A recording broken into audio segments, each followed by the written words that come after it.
नमस्कार, मैं हूं संदीप चौधरी। आप देख रहे हैं न्यूज 24 की खास पेशकश मंथन सीधे उत्तर प्रदेश की राजधानी लखनऊ से। और लखनऊ में क्यों है? वैसे लखनऊ में है, थोड़ा मुस्कुरा भी सकते हैं, लेकिन राजनीतिक मंचों पर मुस्कुराहट कम, तल्खी ज्यादा दिखाई देती है। चुनाव है ना भाई, चुनाव जीतना है। आरोप प्रत्यारोप एक दूसरे पर लगातार मढ़े जा रहे हैं। और लखनऊ के बारे में, उत्तर प्रदेश के बारे में क्या कहा जाता है कि दिल्ली की सत्ता की गद्दी का जो रास्ता है वो लखनऊ से होकर गुजरता है। तो 2022 में जो विधानसभा नतीजे आएंगे वो 2024 के लोकसभा नतीजों पर भी असरात डालेंगे क्या? योगी आए तो मोदी आ जाएंगे, योगी गए तो क्या मोदी भी जाएंगे? ये सबसे अहम सवाल है उत्तर प्रदेश पर। इसीलिए सबकी निगाहें टिकी हुई हैं। और इसी पर, इस राष्ट्रीय परिप्रेक्ष्य पर चर्चा करने के लिए मेरे साथ बीजेपी की राष्ट्रीय प्रवक्ता, लोकसभा सांसद हैं, आईएएस रह चुकी हैं अपराजिता सारंगी, कांग्रेस की राष्ट्रीय प्रवक्ता, मेरी तरह पत्रकार रह चुकी हैं, आजकल राजनीतिक बातें ज्यादा करती हैं, आर्थिक बातें थोड़ी कम होती हैं, सुप्रिया श्रीनेत मेरे साथ हैं, और अभिषेक मिश्रा, समाजवादी पार्टी के राष्ट्रीय प्रवक्ता। तो अपराजिता, जब मैं ये कहता हूं कि दिल्ली की गद्दी का रास्ता लखनऊ से होकर गुजरता है, सही कह रहा हूं ना? और यही वजह है कि पूरी ताकत झोंक दी है बीजेपी ने उत्तर प्रदेश में। आप सबको मेरा नमस्कार। मैं निश्चित तौर पर कहना चाहूंगी कि जहां तक भारतीय जनता पार्टी का सवाल है, योगी जी भी आ रहे हैं और 2024 में मोदी जी भी आ रहे हैं। तो मुझे लगता है ये कहना कि ये रास्ता वहां तक जाता है, आज के संदर्भ में उचित नहीं होगा। भारतीय जनता पार्टी की प्रवक्ता होने के नाते मुझे याद आ रहा है एक किताब का नाम, स्वर्गीय श्री हरिवंश राय बच्चन की एक पुस्तक है, क्या भूलूं क्या याद करूं। आज जब मैं आपके समक्ष बैठी हूं तो आदरणीय प्रधानमंत्री जी के 7 वर्षों की उपलब्धियों की फहरिस्त इतनी लंबी पा रही हूं कि मेरी स्थिति है मैं क्या बोलूं और क्या न बोलूं, यह स्थिति है। हम विकास के मुद्दों को लेकर इलेक्शन में जाते हैं, हम होमवर्क करते हैं, हम कठिन परिश्रम करते हैं, परिश्रम और पराक्रम की पराकाष्ठा तक पहुंचना चाहते हैं। हम अपना काम सही ढंग से करते हैं, लोगों के जीवन से खुद को जोड़ते हैं, और एक पर एक आप चुनावों के नतीजों को देख रहे हैं। आप उत्तर प्रदेश के चेहरे को देखें या फिर भारतवर्ष के चेहरे को देखें, इन 7 वर्षों में देखें, और अभी 2017 से 2021 तक का चेहरा उत्तर प्रदेश का देखें, तो मुझे लगता है कि बहुत ही विनम्रता के साथ लेकिन बहुत आत्मविश्वास के साथ कहूंगी कि योगी जी भी आएंगे और मोदी जी भी आ रहे हैं। इसमें कोई दो मत नहीं है। किसी भी तरह की गलतफहमी ना हो। दो मत नहीं है, मेरे 2 सवाल हैं। पर जी, आपने 2 बातें कही। हरिवंश राय बच्चन की कविता का जिक्र किया, क्या भूलूं क्या याद करूं। अब फेहरिस्त आप कह रही हैं उपलब्धताओं की बहुत लंबी है, पर पिछले 1.5 साल की बात करते हैं। और आम आदमी को क्या याद है महामारी का वो काल, ये कोरोना काल आप नहीं लेकर आए, पर ये वैश्विक महामारी में 4 लाख से ज्यादा लोगों की मौत हो गई। ऑक्सीजन की किल्लत के लिए त्राहिमाम, वेंटिलेटर की दरकार, दवाइयों के लिए चीत्कार, ये लोगों को याद है। हम महामारी के चलते मंदी जो आई, 24% का गोता लगाया अर्थव्यवस्था ने, उससे जो महंगाई बढ़ी और बेरोजगारी का जो आलम है जिसके आंकड़े आप नहीं देते हैं, वो लोगों को याद है। और आपने 3 प की बात की, परिश्रम, पराक्रम और पराकाष्ठा। तो इसमें चौथा प, ये परेशानी आपके लिए परेशानी का सबब बनेगा क्या? देखिए, मैं कह दूं कि बहुत ही स्पष्टता के साथ कि मोदी जी के नेतृत्व में इन 7 वर्षों में हमारे देशवासियों का आत्मविश्वास बढ़ा है, देश का आत्मविश्वास बढ़ा है, और लोगों के पास बुनियादी सुविधाएं पहुंच रही हैं। इससे हम नजरअंदाज नहीं करते हैं और मुझे लगता है हम सबको इसको स्वीकार करना ही पड़ेगा। और निश्चित तौर पर देश मुश्किलों में था, अभी भी मुश्किलों में है, लेकिन मुश्किलों से उबरकर अपने पैरों पर खड़े होने की जो काबिलियत है वो नजर आ रही है। और अगर आप मुझसे पूछना चाहेंगे, अगर मैं आपका वक्त जाया नहीं कर रही हूं, नहीं, कतई नहीं, मैं कहना चाहूंगी आप कोरोना में भारतीय जनता पार्टी की और आदरणीय प्रधानमंत्री जी के नेतृत्व की जो उपलब्धियां हैं उस विषय में आप सब अवगत हैं। देखिए 8 वैक्सीन और 2 डीजी मेडिसिन, ये कोई कम बड़ी बात नहीं है। और बहुत सारे वैक्सीन हमारे देशी वैक्सीन हैं। सालों साल पोलियो की वैक्सीन नहीं आई थी और हम लोगों ने करीबन 1 साल में 2 देसी वैक्सीन लोगों को दिए। और आज के दिन करीबन 80 करोड़ लोगों को हमारे देश में वैक्सीन लग चुके हैं और करीबन 55 करोड़ लोगों को दोनों एक डोज लग चुका है, एक डोज। और दूसरे डोज की दिशा में भी हम काम कर रहे हैं। 1571 पीएसए प्लांट्स लगते जा रहे हैं, हर जगह लग रहे हैं। और देखिए, हमें स्कोरबोर्ड देखना है, हमें जानना है कि ये जो काम किए गए, ये जो यत्न किए गए, इसका प्रभाव क्या पड़ा। हम जानते हैं कि हमारा रिकवरी रेट 97.63% है और अपराजिता टीका 98% है। देखिए, तथ्य और तर्क को लेकर बातचीत अगर हम करें तो सही लगता है। और आप जानते हैं कि गंगा में दिन ऐसे आए, तैरती लाशें, क्या वो भी एक सत्य है, एक तथ्य है कि नहीं। और जो टीके की आप बात कर रही हैं, टीकाकरण अब थोड़ी रफ्तार पकड़ी, 17 तारीख को एक रिकॉर्ड भी बन गया। वो रोज हो जाए तो 31 दिसंबर तक सबको टीका लग जाएगा। लेकिन एक टीका महंगाई का भी लगा है। 110 रुपए पेट्रोल, 100 रुपए डीजल, 290 रुपए 50 पैसे गैस सिलेंडर के दाम बढ़ गए। अगर आप विपक्ष में होते, और आपको ध्यान होगा वो तस्वीरें, सिलेंडर लेकर प्रदर्शन बहुत हुई, पेट्रोल डीजल की मार। अब की बार मोदी सरकार। आप ये ना भूले संदीप जी कि ये जो अप्रैल मई जून, ये जो पहला क्वार्टर, इसमें हमारा जो जीडीपी ग्रोथ बहुत ही अच्छा हुआ है, इसे हम नजरअंदाज न करें। और मैं गुजारिश करूंगी कि सारे देशवासी जो सुन रहे हैं, जो हमसे जुड़े हैं, इसे स्वीकार करें। हम 20%, 20.1, मैं पूरी सही फिगर बता दूं, 20.1% जीडीपी ग्रोथ पर है। और यही पिछले साल इसी 15 लाख लोग बेरोजगार भी हो गए। जीडीपी बढ़ी, 15 लाख लोग बेरोजगार भी हुए अगस्त के महीने में। देखिए -24, देखिए आप समझिए बात को कि हम दूसरी वेव के चंगुल में फंसे हुए थे और पूरा विश्व करा रहा था। और जिस तरह से आदरणीय प्रधानमंत्री जी के बलिष्ठ नेतृत्व में हमने दूसरी वेव को संभाला, वो काबिले तारीफ है। और मुझे आप सबसे गुजारिश होगी कि पक्षपात की नीति का अवलंबन न करते हुए खुले मन से इस बात पर गौर फरमाएं कि हम लोगों ने जिस तरह से पहला वेव और दूसरा वेव संभाला, अभिनंदनीय था, सराहनीय था। और आज देखिए हमारा रिकवरी रेट, मैं पुनरावृत्ति करूंगी, 97% है। मोर्टालिटी रेट बहुत कम है। उत्तर प्रदेश का जहां तक सवाल है, ये तो 98% रिकवरी रेट और 0.01% यहां पर आपका। तो मतलब राह पथरीली नहीं है, आप कह रहे हैं एक्सप्रेसवे बना हुआ है सत्ता के गद्दी तक पहुंचने के लिए। आप जिस क्षेत्र की बात करें, मैं तथ्य और तर्क के साथ आपके समक्ष खड़ी हूं। प्रश्न करें, मैं प्रश्न का उत्तर देने के लिए आपके समक्ष हूं। लेकिन मुझे लगता है जो दिख रहा है वो मैं कह रही हूं, स्कोरबोर्ड देख रही हूं, कह रही हूं। और आप देखिए, सबसे बड़ा लोकतंत्र में सबसे बड़ी बात होती है लोगों का मन।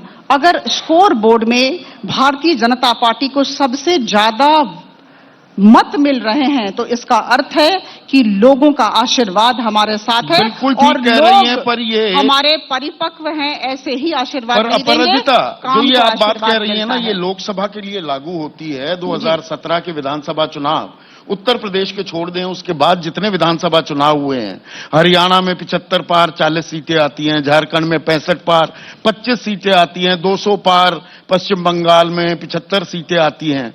तो विधानसभा में दिक्कतों का सामना आप कर रहे, इतिहास इस बात की गवाही दे रहा है। देखिए, आप पश्चिम बंगाल की बात करें, पश्चिम बंगाल में हम 3 सीटों पर थे, हम 77 सीटों पर गए।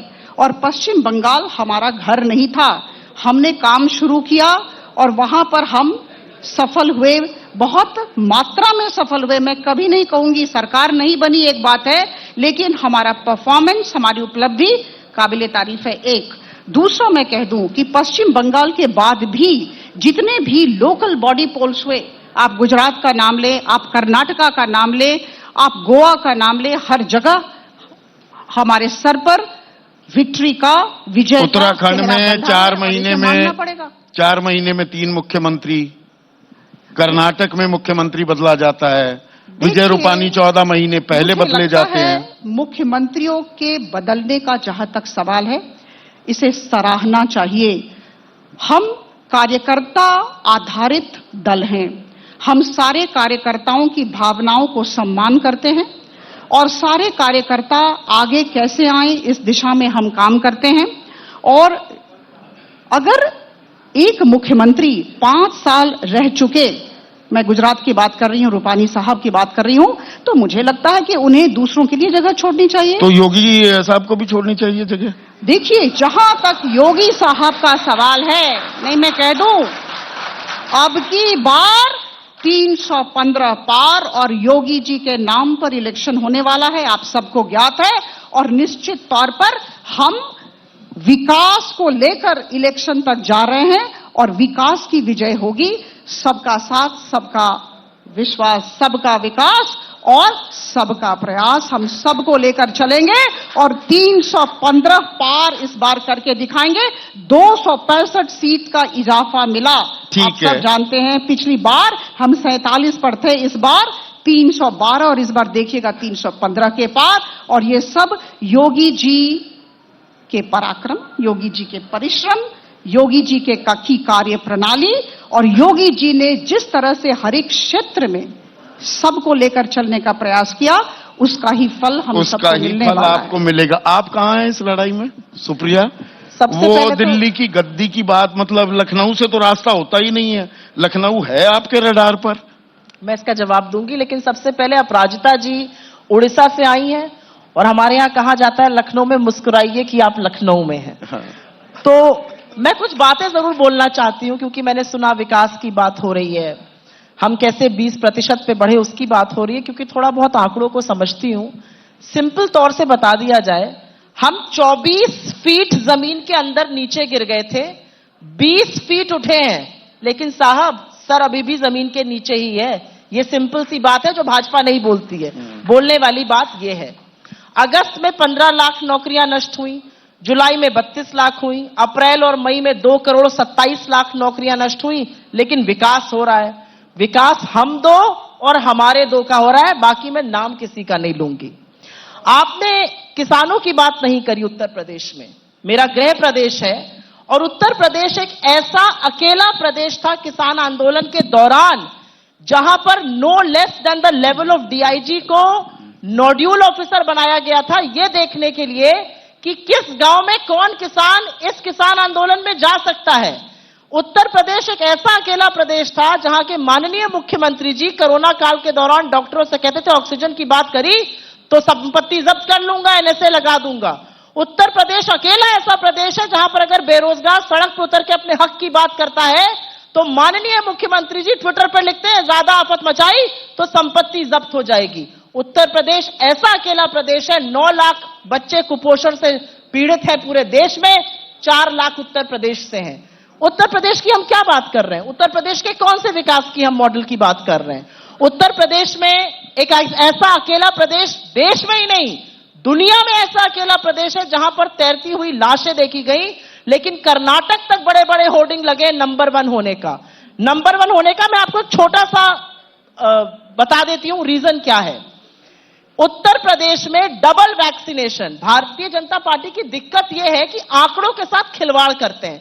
हमने 80 करोड़ लोगों को वैक्सीनेशन लगा दिया, नहीं साहब, आपने 20 करोड़ 89 लाख लोगों को डबल वैक्सीनेशन लगाया है पूरे देश में, जो देश की 15% आबादी से भी कम है। क्योंकि जब बाकी देशों से आप अपना कंपैरिजन करते हैं तो एप्पल्स टू एप्पल्स और ऑरेंजेस टू ऑरेंजेस कंपेयर होना चाहिए। उत्तर प्रदेश में 6.5% लोगों को ही अभी डबल वैक्सीनेशन लगा है। आधी आबादी वाले महाराष्ट्र में 16.5% को लगा है, एक तिहाई वाली आबादी गुजरात में भाजपा शासित प्रदेश है और राजस्थान जहां कांग्रेस की सरकार है 17% लोगों को लगा है। तो उत्तर प्रदेश की दिक्कत क्या है कि विज्ञापन भी किराए के लाए जाते हैं, पुल और फ्लाईओवर जो है वो वेस्ट बंगाल से लाए जाते हैं, फैक्ट्री अमेरिका से लाई जाती है और फिर विकास का मॉडल दिखाया जाता है। उत्तर प्रदेश में चाहे एक्सप्रेस वे की बात कर लीजिए या उत्तर प्रदेश से होने वाले रास्ते की बात कर लीजिए, उत्तर प्रदेश की जनता बड़ी जागरूक है। वो 2022 में आपको एक पैमाइश दिखाएगी और फिर वो बड़ा फैसला 2024 में करेगी और हमारा रास्ता भी यहीं से होके गुजरेगा। आपका राजनीतिक टीकाकरण कब होगा, मेरा सवाल ये है। वैक्सीनेशन की बात हो रही है, उत्तर प्रदेश में आप हैं कहां? अगर सत्ता का रास्ता दिल्ली की गद्दी का उत्तर प्रदेश से होकर गुजरता है तो आप 2024 की तो रेस में है ही नहीं। ये आपको लगता है टीवी पर बैठकर, लेकिन मैं आपको एक बात ये जरूर बता दूं कि जब 17 पार्टियों को एक साथ जोड़कर, जिसमें से समाजवादी पार्टी भी थी और बाकी अन्य पार्टियां थे, जब हम किसान से मिलने जाते हैं तो भाजपा घबराती है। जब 18 पार्टियां खड़े होकर विपक्ष एक मजबूत बनकर सवाल पूछती है जासूसी पर, तब भाजपा घबराती है। जब हम महंगाई की बात करते हैं तब भाजपा घबराती है। जब हम सरकार को याद दिलाते हैं कि जीडीपी तो बढ़ाना था, ग्रॉस डोमेस्टिक प्रोडक्ट आपने बढ़ा दिया गैस डीजल पेट्रोल, तब भाजपा की सरकार घबराती है।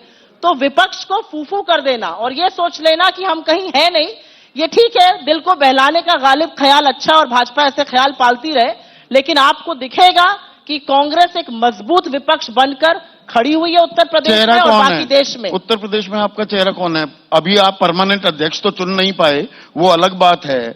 उत्तर प्रदेश में आपका चेहरा कौन है? उत्तर प्रदेश की general secretary in charge Priyanka Gandhi ji हैं, उनके नेतृत्व में हम चुनाव लड़ रहे हैं। मुख्यमंत्री पद का चेहरा है? नहीं, इनके योगी हैं, अभिषेक के अखिलेश हैं, सीधे चेहरे हैं ना, मायावती हैं। आपका चेहरा कौन है? मैं आपको बताती हूं, हमारे यहां हर बार, आपने पंजाब में भी देखा होगा, विधानमंडल निर्धारित करता है कि चेहरा कौन बनेगा। 2004 और 2009 में भी पार्लियामेंट्री बोर्ड ने डिसाइड किया, उसके बाद फाइनल मोहर लगी। तो मुझे ऐसा लगता है प्रियंका गांधी जी के नेतृत्व में यह चुनाव जरूर लड़ा जाएगा, उनका संचालन होगा। हमारे एक अध्यक्ष है यहां पर, अजय कुमार लल्लू जी, जिन्होंने बहुत संघर्ष किया, उनकी संघर्ष की राजनीति रही है और मुझे ऐसा लगता है कि हम मजबूती से लोगों के मुद्दे उठाकर उत्तर प्रदेश में खड़े, और हमने सतत पिछले 4.5 साल में योगी जी को कटघरे में खड़े कर डायरेक्ट और कड़े सवाल पूछने का काम किया है। ट्विटर पर बहुत आप कटघरे में खड़ा करती हैं। संदीप जी, दिक्कत सोशल मीडिया पर बहुत खड़ा करती हैं। मैं आपको बताती हूँ दिक्कत क्या है ना, कि जब विपक्ष, चाहे वो हम हो, चाहे वो सपा हो, चाहे मैं तो कहती हूँ और भी कोई पार्टी हो, जब विपक्ष तहसील स्तर पर भी पेट्रोल के खिलाफ प्रदर्शन करता है, महिलाएं तहसील स्तर पर उतर के भी गैस के खिलाफ प्रदर्शन करती हैं, तो दिल्ली में बैठे हुए, मैं आपको नहीं कह रही हूं, लेकिन नोएडा के कमांडो वॉरियर एंकरों को वो लोग नजर नहीं आते। अच्छा, मैं ना कमांडो हूं ना वॉरियर वो लोग, लेकिन आपने मुझे नजर आएंगे, बड़ा निराश किया। मैं कमांडो नहीं हूं। आपको तो खुश होना चाहिए, ये बैज ऑफ ऑनर आप पे ना रहे तो अच्छा है। नोएडा के नेताओं से मैं कॉम्प्लीमेंट भी नहीं लेता, ना आपकी अब्यूज पर ध्यान देता। नोएडा के कुछ कमांडो वॉरियर एंकर हैं जिनको लगता है कि वो देश चला रहे हैं, ये खुशफहमी पालना अच्छा है, लेकिन देश की जनता ने लगातार सिद्ध किया है कि वो मुद्दों की राजनीति पर, जब उन्होंने हमें निकाला 2014 पर और मोदी जी को चुना, तो अच्छे दिन की अपेक्षा थी। उनको अपेक्षा थी कि 15 लाख आएंगे, उनको अपेक्षा थी 2 करोड़ रोजगार बनेंगे। ना अच्छे दिन की साहब बात करते हैं, रोजगार तो बड़ी दूर की बात है। आज जनता पूछ रही है आपने क्या किया है 4.5 साल उत्तर प्रदेश में, और 7 साल बाद भी नेहरू जी को याद करना कब बंद कीजिएगा? अभिषेक जी, बात दिल्ली की हो रही है, लखनऊ की नहीं, तो क्या दिल्ली में भी ताल ठोकेंगे या अभी लखनऊ पहले जीत तो लें? देखिए, लखनऊ से बात निकलेगी तो फिर दूर तक जाएगी, और ये कितनी दूर तक जाएगी? बिल्कुल दिल्ली तक जाएगी, बिल्कुल दिल्ली तक जाएगी। और जो आपने आज का मुद्दा रखा है, मुझे अभी हरिवंश राय बच्चन जी की किताबों की चर्चा हो रही थी, उनकी एक और किताब है जो बहुत फेमस है और शाम का वक्त हो रहा है, उसी से जुड़ी मिली जुली किताब है उनकी। हाँ, मधुशाला की बात तो नहीं करने लगे। तो कहीं ना कहीं ये जो भाव है कि ये भी और वो भी, मैं आपको इतना उत्तर प्रदेश के मन तो आपको बता सकता हूं, लगभग 70-75 जिले जो है उत्तर प्रदेश में, शायद ही कोई बचा जो हम लोग न गए हो। 1 लाख से ज्यादा लोगों से मुलाकात हुई है। उत्तर प्रदेश का मन बिल्कुल साफ है, और अगर भारतीय जनता पार्टी मान रही है कि यहां जीतेंगे तभी वहां जीतेंगे, तो ये मान के चलें कि उत्तर प्रदेश की जनता ने मन बना लिया है कि यहां तो निश्चित रूप से सरकार बदल रही है। 100% योगी जी हार है, 100%। अच्छा, आपने घर में बैठ के मन बना लिया कि आप जीत नहीं, रहे हैं। निकल करके। अखिलेश भी ताल ठोक रहे हैं ना कि 400 सीटें जीतेंगे, मतलब वो 3 संदीप जी- किसके लिए छोड़ दी? संदीप जी निकल एक बीएसपी, एक कांग्रेस, एक बीजेपी। देखिए भाजपा के डेमोक्रेसी मजबूत विपक्ष के डेमोक्रेसी में मजबूत विपक्ष होना चाहिए, जैसे दिल्ली में है। भाजपा ने जैसे दिल्ली में विपक्ष दे रखा मजबूत, उसी टाइप का उत्तर प्रदेश में भी हो जाएगा। अच्छा, कांग्रेस जितना मजबूत विपक्ष लखनऊ में भी हो जाएगा। मैं कांग्रेस पे नहीं जा रहा, जो आज सरकार पे नहीं, आपने मैं जा सवाल रहा हूं ना, पूछा। आपके मैं इशारे पकड़ना ही तो मेरा काम है। नहीं। और मेरा काम क्या है? संदीप जी, तो मुझे ये लगता है कि आज जो आपने कहा घर में बैठ के, बिल्कुल नहीं। हमारे जितने साथी हैं, एक एक कार्यकर्ता, एक एक सिपाही आज सड़क पर है, गांव में है, लोगों के बीच है, उनके हर संघर्ष में उनका साथ दे रहा है। और हम लोग जहां जा रहे हैं वहां, आज आपको विश्वास से बताऊं, बेरोजगारी इतनी बड़ी समस्या है आज उत्तर प्रदेश में, इतनी बड़ी दिक्कत है। लोग पूछ रहे हैं साहब, वो 2 करोड़ नौकरियां जो साल में मिलने वाली थी, वो आज मिली होती तो 15 करोड़ नौकरियां मिली होती लोगों को। वो जो 75 लाख नौकरियां उत्तर प्रदेश की सरकार देने वाली थी, अगर वो मिली होती तो आज 3.5-4 करोड़ नौकरियां हो रही होती। वो उत्तर प्रदेश जो गड्ढा मुक्त होने वाला था, वो गड्ढा मुक्त उत्तर प्रदेश कहां गया? वो ढूंढ रहे हैं लोग। आज लोग गई, कई जगह आप जाइए, मेरे यहां तो विधानसभा क्षेत्र में गड्ढों में लोगों ने कमल खिलाना शुरू कर दिया था। तो आज पूरा उत्तर प्रदेश में आदमी कह रहा, भाई साहब गड्ढा मुक्त कौन सा हो गया? क्या गोरखपुर उसमें का साइकिल की हवा तो नहीं निकल रही गड्ढों के? ना, साइकिल वाले तो हम लोग लगातार दौड़ते जा रहे हैं। हमारी तो कच्ची सड़कों की आदत है। हम तो संघर्षवादी हैं, हम समाजवादी हैं, हम तो संघर्षवादी लोग हैं। जहां तक आज बेरोजगारी की भी, मैंने आपको महंगाई का आप देखिए, 416 रुपए का सिलेंडर आज 922 रुपए हो गया। मैं तो चाहता हूं कि उत्तर प्रदेश के आम आदमी के भाग्य उसी तरह रोशन हो जाए जिस तरीके से सिलेंडर और पेट्रोल के दाम रोशन हो गए। सबका दाम बढ़ता ही जा रहा है, उसी तरह उसकी भी कीमत बढ़ती जाए, उसकी आमदनी बढ़ती जाए। जीडीपी की बात कर रहे हैं ये लोग। उत्तर प्रदेश का जीडीपी, मैं प्री कोविड डेटा आपको बताता हूं। प्री कोविड, जहां कोविड नहीं शुरू हुआ था, उसमें 3.8% रेट ऑफ ग्रोथ है उत्तर प्रदेश की जीडीपी का। आज तक इससे खराब जीडीपी का रेट ऑफ ग्रोथ पिछले 30 सालों में उत्तर प्रदेश में कभी नहीं हुआ। एम्प्लॉयमेंट की सिचुएशन, माननीय मुख्यमंत्री जी ने, आपको याद होगा, पिछले साल एक दिन में 1.25 करोड़ नौकरियां दी थी, आपको याद होगा, मीडिया ने खूब चलाया था। अभी कुछ दिनों पहले उन्होंने कहा हमने 4.5 लाख नौकरियां दी। उससे कुछ दिन पहले उन्होंने कहा था 6.5 लाख नौकरियां दी। उन्हें, आपको याद होगा, उन्होंने एक लेखपाल का अपने ऑफिशियल ट्विटर हैंडल से वीडियो ट्वीट किया था मुख्यमंत्री उत्तर प्रदेश से, जो कि समाजवादी सरकार में जिसको नौकरी मिली थी। बाद में जब हम लोगों ने कहा साहब ये तो भर्ती आपकी सरकार में नहीं हुई, तब उनको वापस डिलीट करना पड़ा वो वीडियो। ये सच्चाई है। मेरा सवाल ये है, ये मैंने अपराजिता से भी पूछा कि 7 सालों में पहली बार इतने सवालों के घेरे में है मोदी सरकार, वो योगी सरकार पर भी सवाल लागू होंगे, पर विपक्ष कहां है? आपकी एकजुटता कहां है? आप अपनी ताल ठोक रहे हैं, कांग्रेस अपनी ताल ठोक रही है। 2017 में 2 लड़के चले थे, 2019 में बुआ बबुआ साथ चली थी, आज सारे अलग अलग हैं। तो आप बीजेपी का खेल बिगाड़ रहे हैं या बीजेपी को अभयदान दे रहे हैं? संदीप जी, आपने हमारे गठबंधन तो गिना दिए, भारतीय जनता पार्टी के गठबंधन नहीं गिनाए। आज की तारीख में दुनिया के इतिहास में और देश के इतिहास में जो आज भारत सरकार में सरकार है, वो सबसे बड़ा गठबंधन है आज तक का हिंदुस्तान के इतिहास का। आज तक इससे बड़ा गठबंधन नहीं हुआ। और जब ये बात करते हैं कि बहुत बड़ी जीत करके आए, तब इनको 40% वोट मिला है। 100 में 60 आदमी उस दिन भी खिलाफ था जिस दिन सरकार बनी। विपक्ष एकजुट नहीं होगा, बीजेपी को टक्कर दे पाएगा 2024 में? बिल्कुल देगा, 100% 2022 इसकी वानगी दे रहा है कि विपक्ष विखंडित है। संदीप जी, विपक्ष बिल्कुल मजबूत है, पूरी ताकत से इकट्ठा है, क्योंकि जनता ने मन बना लिया है। लड़ाई जनता लड़ती है, हम और आप, चाहे मैं हूं चाहे आप हो, हम लोग अपनी अपनी बातें लेके लोगों के बीच जाते हैं। अंतिम निर्णय तो जनता करती है, मालिक तो ये है, इसका फैसला सर रखो। आज जनता ने मन बना लिया है, किसी भी कीमत पे अब भारतीय जनता पार्टी से तौबा है, त्राही त्राही कर रही जनता, वक्त बदलने का आ गया है। अपराजिता, 30 seconds, concluding comment. Abhishek ji को कहना चाहूंगी, खुश रहने के लिए गालिब ये ख्याल अच्छा है। और जहां तक सुप्रिया जी का सवाल है, बहुत अच्छी मेरी मित्र हैं, प्रियंका गांधी जी को यहां चेहरा बनाना चाहती हैं, कांग्रेस का चेहरा बनाना चाहती हैं।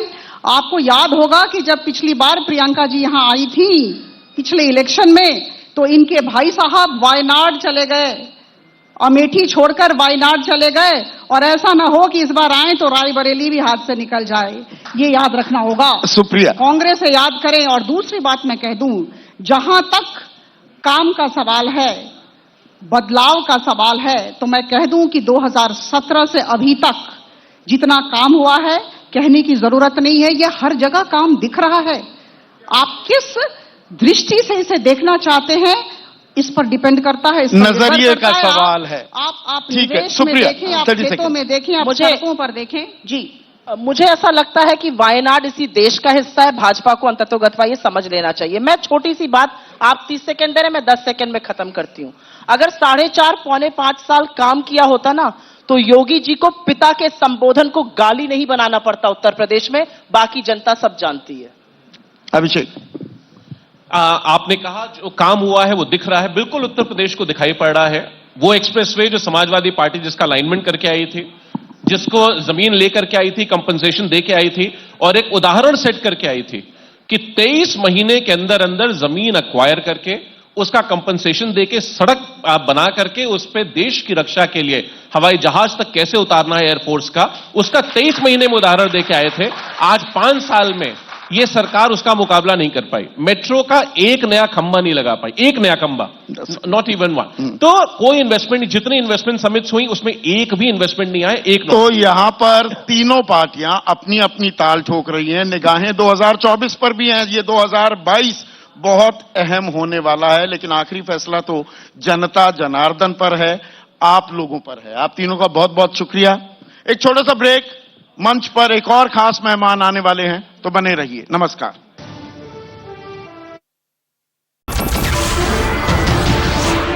नमस्कार, मैं हूं मानक गुप्ता। अगर आपको हमारा ये वीडियो पसंद आया हो तो इसे लाइक और शेयर जरूर करें और हां, हमें सब्सक्राइब और फॉलो करना ना भूलें ताकि आप देश और दुनिया की कोई खबर मिस ना करें। तो जुड़े रहिए हमारे साथ और देखते रहिए न्यूज़ 24।